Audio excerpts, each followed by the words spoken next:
Hello everyone, कैसे हो आप सब लोग। तो यहाँ पे अगर हम देखें तो आज हमें काफ़ी अच्छा गैप डाउन देखने को मिला। लेकिन फर्स्ट कैंडल ही मार्केट ने समथिंग ऐसा बना दिया कि कोई भी वहाँ पे एंट्री वगैरह बनाया नहीं जा सकता था, क्योंकि जिस प्रकार की सिचुएशन नज़र आ रही थी, यहाँ पे हम क्या करना चाहते थे, मार्केट के अंदर सेल करना चाहते थे इन बायर को टारगेट बनाने के लिए। लेकिन फर्स्ट कैंडल ऐसा बनाने के बाद हमने यहाँ पे क्या डिसाइड किया कि हम यहाँ पे डायरेक्टली एंट्री वगैरह नहीं लेते हैं, क्योंकि यहाँ पे भी अपना लॉस हो गया था। फर्स्ट कैंडल में मार्केट ने कवर भी ऐसे किया था कि अगर थोड़ा बहुत और ऊपर चला जाता तो मार्केट हो सकता है क्लोजिंग प्राइस का रेजिस्टेंस वगैरह बनाकर और ऊपर चला जाता। नीचे आएगा तो कितना आएगा ये भी कंफर्म नहीं था। तो जहाँ पे अच्छी अपॉर्चुनिटी नज़र ना आए वहाँ पे हम डायरेक्टली मार्केट के अंदर एंट्री वगैरह बना नहीं सकते थे।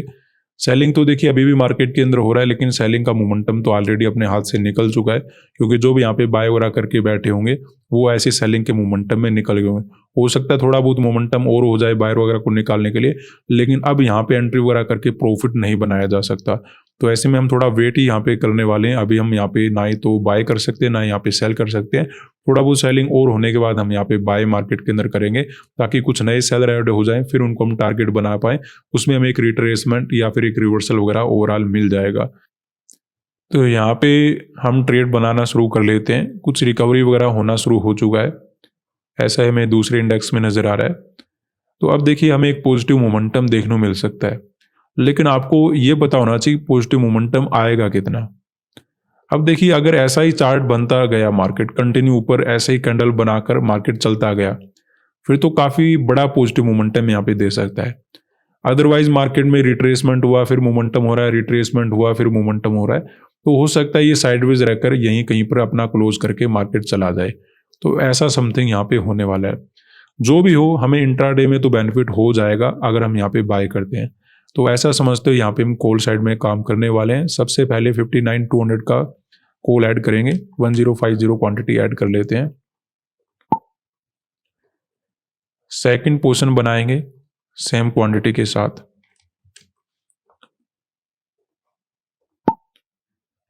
सेंसेक्स में ऐड करेंगे 840 क्वांटिटी और निफ्टी में ऐड करेंगे 1275 क्वांटिटी। तो बात करते हैं कि यहाँ पे हमने बाइंग मार्केट के अंदर क्यों किया है। आज देखिए जिस प्रकार का मोमेंटम मार्केट के अंदर हो रहा है, ऐसे मोमेंटम में आपको एक बात का ध्यान रखना चाहिए कि जब तक अपॉर्चुनिटी क्लियर ना हो कि यहाँ पे कैसा ट्रेड आपको मिल सकता है या फिर कैसा मोमेंटम मार्केट दे सकता है, तब तक आपको ट्रेड नहीं बनाना चाहिए। क्योंकि अगर आप जल्दबाजी करके ट्रेड बनाओगे तो अगर बाई चांस आपका प्रॉफिट हो जाए तब तो बात अलग है, लेकिन जैसे ही लॉस चलना शुरू करेगा आपको डर काफ़ी ज़्यादा लगेगा, उसमें आप अच्छे से आप ट्रेड को हैंडल नहीं कर पाओगे। तो ऐसी मार्केट में जब अपॉर्चुनिटी क्लियर हो तभी जाकर आपको काम करना चाहिए। अब देखिए हम यहाँ पे सेलिंग करना चाहते थे जिस प्रकार का फ्राइडे का चार्ट बना हुआ था, क्योंकि ओवरऑल मार्केट ने क्लोजिंग प्राइस का सपोर्ट लिया, ऊपर जाकर ही क्लोज किया। तो ऐसे में यहाँ पे बायर ही मार्केट के अंदर बैठे थे। जिस प्रकार का ओपनिंग था, ओपन होते मुझे लगा कि ट्रेड वगैरह मिल जाएगा, लेकिन फर्स्ट मोमेंटम में जिस प्रकार का मार्केट ने कैंडल वगैरह बनाया, उस वजह से हम यहाँ पे ना ही तो बाय कर सकते थे ना ही यहाँ पे सेल कर सकते थे। क्योंकि यहाँ पे क्या हो जाता है, कन्फ्यूजन क्रिएट हो जाता है कि इतना बड़ा कैंडल मार्केट ने बना दिया, तो अब एक्चुअली में मार्केट क्या करने वाला है। इसलिए जब तक अपॉर्चुनिटी क्लियर नहीं थी तब तक हमने ट्रेड को अवॉइड किया। अब देखिए जिस प्रकार की सिचुएशन नजर आ रही है, जो भी यहाँ पे बायर बैठे होंगे ऐसे सेलिंग के मोमेंटम में वो निकल गए होंगे। ऐसा ही हमें दूसरे इंडेक्स में नजर आ रहा है। सेंसेक्स में भी आपको क्या देखने को मिलेगा कि ओवरऑल पॉजिटिव मोमेंटम हुआ था, बायर यहाँ पे बैठे थे। अगर हम सेलिंग का ट्रेड बनाते तो मे भी हमें मोमेंटम कैप्चर करने का मौका मिल जाता। लेकिन आपको मैं क्या बोलता हूँ, एक दिन के लिए हम ट्रेड नहीं करते। एक दिन हम सही हो जाते हैं, गलत हो जाते हैं, वो मैटर नहीं करता। ओवरऑल हमें जब तक सिचुएशन क्लियर ना हो तब तक हमें ट्रेड नहीं बनाना चाहिए। तो यहाँ पे क्लियर नहीं था कि जिस प्रकार का बैंक निफ्टी ने चार्ट बना दिया था, ऐसे में यहाँ पर भी कोई बड़ा कैंडल वगैरह मार्केट बना सकता था, इसलिए हमने डायरेक्टली सेलिंग करना अवॉइड किया।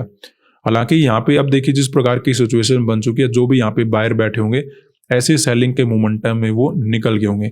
अब मार्केट के अंदर क्या होगा, बायर को निकाल चुका है।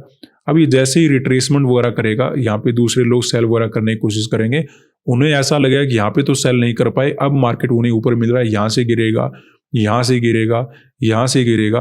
तो वो ऐसा करते हुए धीरे धीरे सेलिंग करते रहेंगे और मार्केट क्या करेगा, कंटिन्यू बढ़ता रहेगा। अगर बड़ा मोमेंटम करना है तो कंटिन्यू बढ़ेगा, अगर छोटा मोमेंटम करना है तो मार्केट क्या करेगा, रिट्रेसमेंट करके मोमेंटम करेगा। लेकिन ओवरऑल हमें पॉजिटिव मोमेंटम मिल जाएगा जिसमें हम इंट्राडे में बेनिफिट उठा पाए।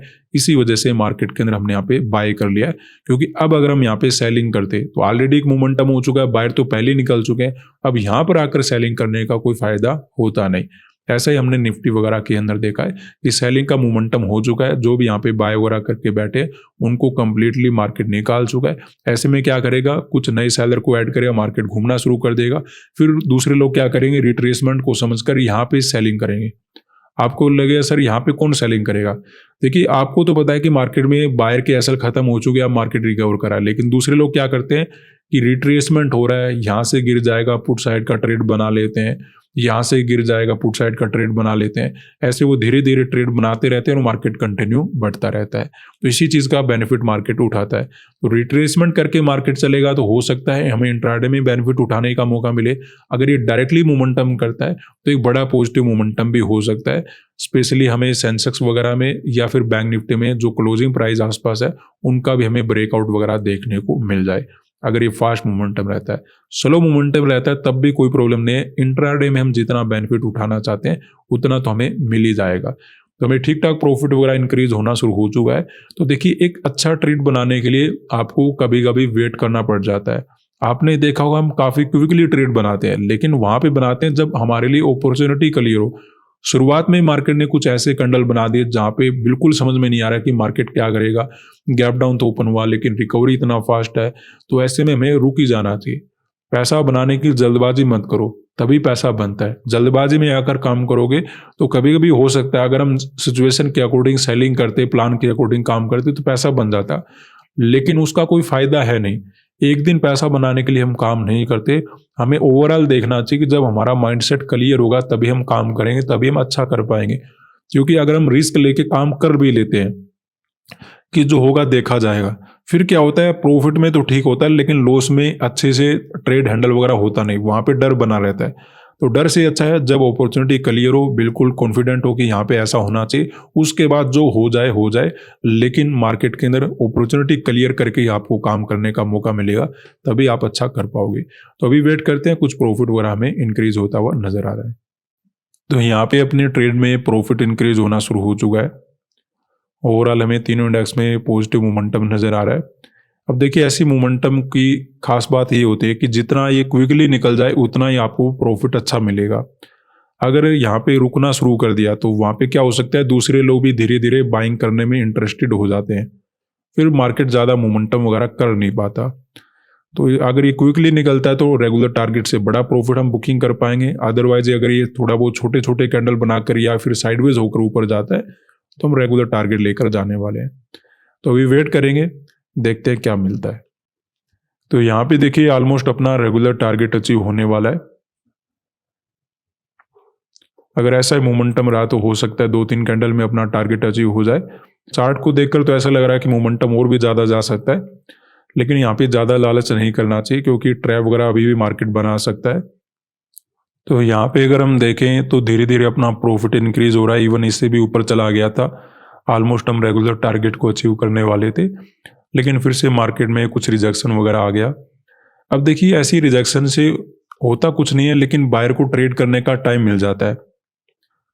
ऐसे मोमेंटम में क्या होता है, जब ट्रैप बन जाता है कि मार्केट नीचे गया फिर ऊपर जाने की कोशिश कर रहा है, तो उसमें अचानक से मोमेंटम होना चाहिए ताकि दूसरे लोग बाय ना कर पाए। अगर उसमें बाय करने का मौका मिल रहा है तो उसमें समस्या क्या आ जाती है कि इतना इजीली हमें बड़ा प्रॉफिट वगैरह नहीं मिल पाता, उसमें घूमता रहता है, साइडवेज हो जाता है, कभी कभी टाइम भी मार्केट ज़्यादा ले लेता है। तो यहाँ पे ऑलमोस्ट हम रेगुलर टारगेट ही बुकिंग करके निकलने वाले हैं। इस बार मोमेंटम आने दीजिए। जब ये मोमेंटम आया था तब तो लगा था कि बैठे रहते, लेकिन मार्केट बार बार घूम रहा है, तो ऐसे में हमें एक नॉर्मल प्रॉफिट वगैरह लेकर ही जाना पड़ेगा। तो वेट करेंगे, इस बार अच्छा मोमेंटम आने दीजिए, वहाँ पे हम निकलेंगे। तो यहाँ पे अपना रेगुलर टारगेट मार्केट के अंदर अचीव हो चुका है, तो यहाँ पे अपना ट्रेड वगैरह कट कर लेते हैं, क्योंकि देखते ही देखते मार्केट में क्या हो जाता है, रिट्रेसमेंट वगैरह हो जाता है और फिर ये प्रॉफिट नज़र आने में टाइम काफ़ी ज़्यादा लग जाता है। तो ऐसे में जितना क्विकली मार्केट से निकला जाए उतना ही हमारे लिए बेटर है, क्योंकि हमने जो ट्रेड बनाया था एक छोटे रिट्रेसमेंट के लिए, एक रिवर्सल के लिए ट्रेड बनाया था। अगर ये डायरेक्टली कोई खास मोमेंटम करता नजर आता तो मे बी हम बैठे रहते, लेकिन जिस प्रकार की सिचुएशन है मार्केट बार बार घूम जाता है, तो ऐसे में मार्केट के अंदर जैसे रेगुलर टारगेट अचीव हुआ वहां पे हम निकल गए। आज के दिन हमने बाय मार्केट के अंदर क्यों किया था? क्योंकि देखिए जिस प्रकार का ये चार्ट बना हुआ था, यहाँ पे जो बायर बैठे थे उनको सेलिंग का मोमेंटम करके मार्केट ने ऑलरेडी निकाल दिया था। तो ऐसे में अब मार्केट के अंदर फर्दर सेलिंग और हो नहीं सकता था। तो अगर हम यहाँ पे जाके सेल करते तो उतना हमारे लिए ज़्यादा अच्छा नहीं रहता। इसी वजह से हमने मार्केट के अंदर बाय किया था। आज के लिए इतना ही, धन्यवाद।